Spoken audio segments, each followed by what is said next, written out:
La guerre vue d'ici, la participation gaspésienne à la Deuxième Guerre mondiale. Amour, médecine et correspondant de guerre, c'est le thème de ce 10e épisode à la guerre vue d'ici, la participation gaspésienne à la Deuxième Guerre mondiale. Félix Fournier, il y a beaucoup d'histoires qui ont tourné en fait autour de ces trois thèmes-là et des histoires adorables, succulentes et que l'on aime entendre. Et aussi des très tristes, spécifiquement dans la section médecine. C'est impossible de parler de guerre sans avoir quelques déchirements de cœur à quelque part. Mais effectivement, c'est quand même l'épisode le plus guilleret de toute la série, parce qu'on va parler de ce qui s'est passé après la guerre, puis des gens qui sont revenus et puis qui ont trouvé l'amour. Qui ont trouvé l'amour pendant la guerre ou tout de suite après leur retour? Il y en a de toutes les sortes. C'est des histoires magnifiques. J'ai tellement hâte de vous les conter. Puis je vais faire une petite parenthèse en commençant, parce que je suis l'homme des parenthèses en commençant. On n'a pas parlé beaucoup des femmes. On va en parler quand même un peu dans cet épisode-ci. Mais juste pour vous dire que ils ne seront pas oubliés. Dans l'épisode bonus, je vous parlerai en long et en large de tout ce que j'ai pu colliger sur les participations des femmes à la guerre, dont Elspeth Russell. Qui est un dérivé d'Elisabeth que tu me disais. Exactement, sa version écossaise, si ma mémoire est bonne. C'est une femme qui a passé une grande majeure partie de sa vie à Matane, qui a fondé Matane Air Services, une compagnie aérienne, avec son mari qu'elle avait connu durant la guerre, histoire d'amour aussi. Elle ne pilotait pas des avions de chasse au combat, mais elle va avoir livré 291 appareils, parce que les fabriques d'avions vont être souvent dans le nord, dans l'Écosse, et elle va les apporter vers les aérodromes dans le sud de l'Angleterre. Un travail important. Oui, surtout qu'elle va piloter le Spitfire Supermarine, l'avion qui touche au cœur tous gens qui ont embarqué un jour dans un avion et qui ont eu la chance de piloter comme moi. Alors ça s'en vient dans un prochain épisode. Ça va dans l'épisode bonus. Restez à l'écoute pour plus d'informations sur Elspeth Russell et bien d'autres histoires. Mais maintenant, amour, médecine et correspondant de guerre, on va parler de ce qu'on appelle les marraines de guerre. C'était quoi ces fameuses marraines-là et c'était quoi leur rôle? Ça a commencé durant la Première Guerre mondiale. C'était vraiment pour subvenir pallier au manque de morale, on pourrait dire, chez les soldats, les troupes. La Première Guerre mondiale étant ce qu'elle était, une guerre de tranchées. Souvent, les jeunes qui étaient des jeunes soldats étaient pas encore mariés ou n'avaient pas d'amoureuse ou de personnes puis des fois, la famille qui était restée, faut déjà que ta famille sache écrire pour pouvoir correspondre. Donc, ces personnes-là étaient recrutées. Ça a commencé fin 1914, début 1915. Puis ça va être une longue tradition qui va se poursuivre durant la Deuxième Guerre mondiale. Moi, personnellement, je suis tombé avec mon frère. Mon frère, petite histoire courte, mon frère avait racheté la maison de mes arrière-grands-parents, qui était mon arrière-grand-père Patrick Roy et sa femme Véronique Bernacci. Et mon arrière-grand-mère Véronique avait, durant la Première Guerre mondiale, écrit beaucoup de lettres à un soldat belge.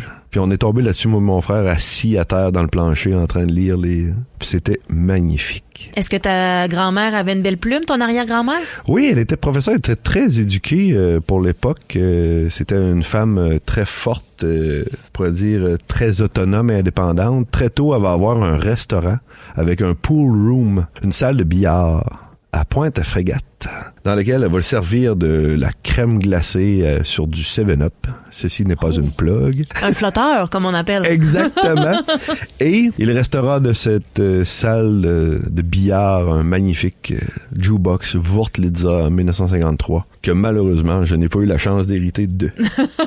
Message à tous.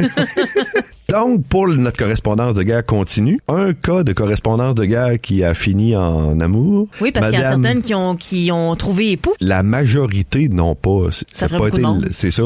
Ça n'a pas été la sortie. Nonobstant aussi le fait que tu n'avais pas nécessairement à rencontrer quelqu'un de Petite-Vallée. C'est une histoire que je ne connaissais pas. Madame Kathleen Robson, qui est partie de Londres et qui est venue s'installer à Petite-Vallée. Elle a écrit, c'est un extrait du magazine Gaspésie, mais qui a été fait à partir de son livre « L'amour en héritage » qu'elle a écrit en 2007, peut-être un peu avant, parce qu'elle est décédée dans cette période-là. Elle a rencontré M. Auguste Fournier de Petite-Vallée, qui était combattant en Europe, soldat. Personne qu'on n'a pas parlé durant la chronique. Si je trouve plus d'informations sur lui, sûrement, parce que C'est quand même des Fournier Petite-Vallée. Hein, tu les connais bien.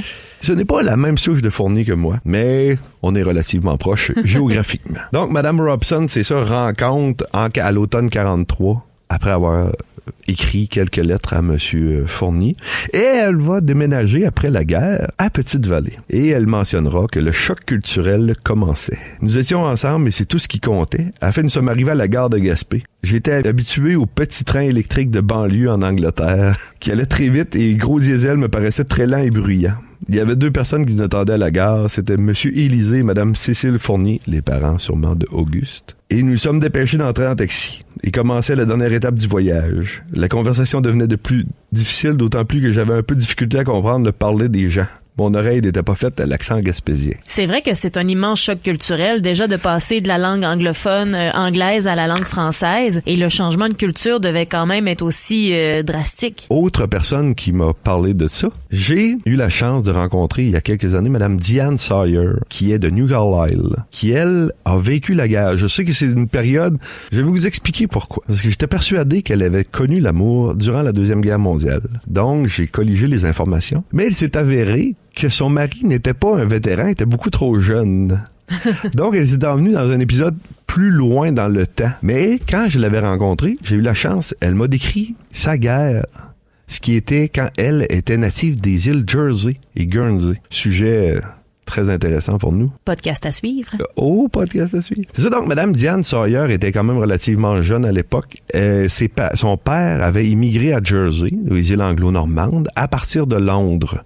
Elle était de première génération native de Jersey. Puis elle me contait, parce que les îles vont être prises, c'est la seule possession britannique qui va être prise par les Allemands durant la Deuxième Guerre mondiale. Donc, il va y avoir une occupation tout de suite après l'occupation de la France, puis qui va durer jusqu'à la reddition de l'Allemagne le 8 mai 45, parce que, on se souvient du débarquement, les Alliés ont contourné les îles Jersey et ne sont pas attaqués parce que les îles étaient extrêmement fortifiées. C'était un petit lieu et de façon stratégique, c'était pas nécessaire d'y prendre pour le coût humain que ça aurait servi. Donc, Mme Diane Sawyer me contait qu'elle parcourait la campagne avec son frère en vélo durant les fins de semaine en essayant de trouver des pommes de terre dans les fossés afin d'avoir quelque chose à manger. La vie devait pas être facile. C'était extrêmement dur parce que justement, plus ça allait, en plus la guerre, les Allemands avaient de moins en moins de rationnement. Donc, s'il y a moins pour les troupes qui occupent, imaginez pour ceux qui restent. Et elle me parlait du témoignage que je ne pensais jamais entendre de ma vie. Il y avait beaucoup de travailleurs forcés qui étaient soviétiques, des prisonniers du front de l'Est. Qui étaient ramenés là-bas? Qui étaient ramenés pour faire les défenses, le mur de l'Atlantique Nord qu'on a parlé au dernier épisode.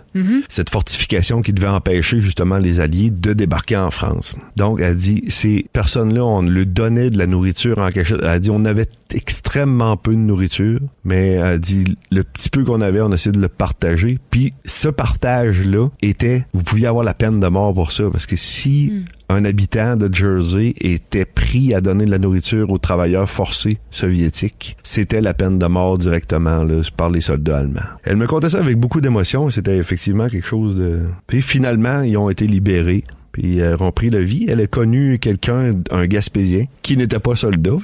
Puis elle est venue s'installer elle aussi à New Carlisle. Et elle racontait que il lui avait dit, chez nous, il neige un peu. Euphémisme. Elle a dit, au 10e pied de neige, le premier hiver, j'ai comme fait, ça c'est un peu. Tu vas. Puis elle aussi, comme Mme Robson, était un peu marquée par le clash de culture. Exactement. Il y avait beaucoup plus d'anglophones, ça c'était correct pour elle. C'est au niveau dans la section. Pour s'adapter. C'est ça, mais elle dit toute la technologie qu'on avait en Europe, qu'il n'y avait pas encore ici, c'était tout comme un moment d'adaptation. Il fait maintenant lui-même partie des personnages de ce podcast et il a également participé, Monsieur Fabien Sinette, qui est historien. On a parlé de sa famille dans les autres épisodes. Mathias et Léonard Sinette. Ça, c'est les frères de Monsieur Fabien Sinette. Ah, les frères? Oui. Mathias Sinette, qu'on a beaucoup parlé lors de la campagne, Monsieur Sinette a parlé du débarquement de Normandie, parce que lui était... dans l'artillerie. Ce qu'on n'a pas mentionné dans la capsule, c'est qu'il s'est aussi fiancé en Europe avec une Anglaise. Malheureusement, le retour étant plus complexe que prévu, les fiançailles sont interrompus. Sont interrompus. Et M. Sinette va se marier avec une fille de Gaspé. Il va passer sa vie ici.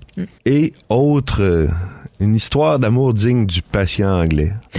Monsieur Léonard Sinette, l'autre frère de Monsieur Fabien Sinette, lui, il était à l'entraînement à Québec. Ça va être une histoire longue, mais je vais essayer de faire ce cours pour vous. Donc, Monsieur Léonard Sinette, qui est à l'entraînement, se blesse avec une grenade au phosphore. Le phosphore a effet de brûler très profondément. Donc, ça va l'handicaper, ça va lui brûler les 2 avant-bras, les 2 mains. Il va être à l'hôpital pendant presque une année, sous les soins d'une infirmière qui s'en occupe. Jusque-là, c'est banal. Monsieur Fabien Sinette, quelques années plus tard, malheureusement, contracte la tuberculose. Monsieur Sinette étant ce qu'il est, il cherche dans les journaux, il cherche dans les livres, il essaie de trouver ce qui se fait de mieux pour guérir la tuberculose, parce qu'il est un peu tanné à 19-20 ans de perdre 2 ans de sa vie, des 2 belles années, en confinement, parce qu'à l'époque, il était confiné pour de vrai, eux autres, là. Il n'y avait pas de sortie nulle part. Il n'y a aucune sortie, c'est ça. Donc, M. Fabien Sinette trouve une opération qui est faite à Boston, clinique Mayo, dans laquelle on peut enlever le lobe le plus attaqué du poumon, pour, justement, guérir de la tuberculose. Le médecin lui dit oui, c'est bien beau, mais à l'époque, il n'y avait pas Héma Québec. Pour les transfusions de sang. Exactement. Donc, vous deviez vous-même trouver une personne pour vous donner le sang. Membre de la famille, idéalement, pour avoir le même type de sang? Ouais, non, il savait quand même déjà faire les tests là, pour les groupes sanguins. Donc, M. Sinette, débrouillard comme pas un, passe une petite annonce dans le journal à Québec, dans le Soleil, recherche tel groupe sanguin. Pas longtemps après, il y a une infirmière qui débarque, puis elle rentre dans la chambre, puis elle dit « Ah, elle dit non, elle dit c'est pas lui. » Là, M. Sinette regarde, pourquoi je suis pas lui? C'était l'infirmière qui avait soigné Léonard Sinette. Et elle pensait que c'était peut-être lui. Oui, exactement. Puis elle venait le voir, fait qu'elle prenait des nouvelles de son frère Léonard, puis elle demandait comment il s'en était sorti, parce qu'il avait eu une année de traitement à la morphine à cause des brûlures très intenses. M. Sinette dit, c'est pas facile le retour, c'est ça. De travailler de ses mains, il peut pas. Puis M. Sinette me contait cette histoire-là. Puis elle écrivait les lettres. Parce que M. Sinette, il dit, c'est vous l'infirmière qui écriviez les lettres parce que son frère ne pouvait pas écrire, bien sûr, ses 2 mains étaient brisées. Puis là, je regarde M. Sinette et je dis, avez-vous compris qu'elle était vraiment tombée en amour avec votre frère? M. Sinette dit, ben oui! Oh, c'est beau comme histoire. Est-ce qu'ils ont été réunis? Non, c'est ça, ils sont pas revus, mais M. Sinette, il a donné M. Sinette a sûrement eu une correspondance avec. On reste dans la famille Sinette parce qu'ils ont tellement d'informations et ils ont tous fait la guerre. Donc, pour ça. Il y a un Jérémy Sinette qui est le cousin du père de Fabien, si ma mémoire est bonne, ou son frère. Puis lui, ce monsieur Sinette-là a fait la Première Guerre mondiale. Et il va trouver l'amour en Angleterre. Et il va se marier avec une femme qui s'appelle Ida Marie Nichols. Et il va revenir s'établir à Gaspé. Il va avoir un garçon. Enfin, il va en avoir plusieurs, dont Albert et Lewis. Lewis Sinette, bien connu dans le monde de la Deuxième Guerre mondiale en Gaspésie, parce que c'est lui qui est posé sur le sous-marin allemand qui a été capturé en uniforme devant le drapeau de la Kriegsmarine. Épisode bonus, on vous met ça en visuel pour être sûr que vous voyez ça. Et Albert, le cousin de M. Sinette, va poursuivre la tradition familiale en se mariant avec Marjorie Steele, une autre Anglaise qui va venir s'installer à Gaspé, elle aussi. Puis ils vont avoir une série d'enfants. Amour, médecine et correspondant de guerre. La médecine, dans tout ça, est-ce que tu as des bonnes histoires pour nous? On a de la médecine, mais on a encore un peu d'amour.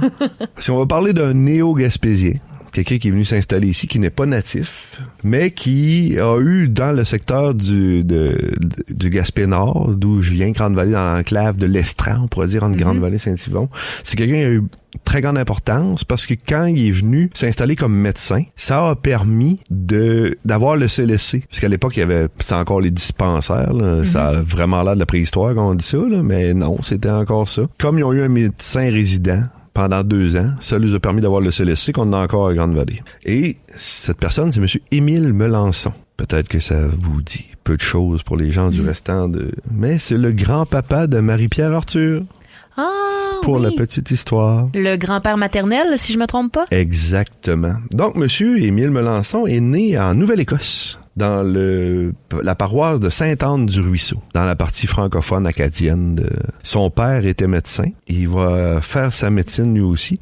La première fois qu'il va venir en Gaspésie, ça va être pour les célébrations du 400e anniversaire de l'arrivée de Jacques Cartier en 1934. Puis sa mère va peindre une série de paysages de Gaspé, la baie, puis en tout cas, quand même de bien belles choses qui appartiennent encore à Madame Gisèle Melançon, sa fille, qui demeure à Grande-Vallée. Monsieur Melançon fait sa médecine comme son père, comme je l'ai dit.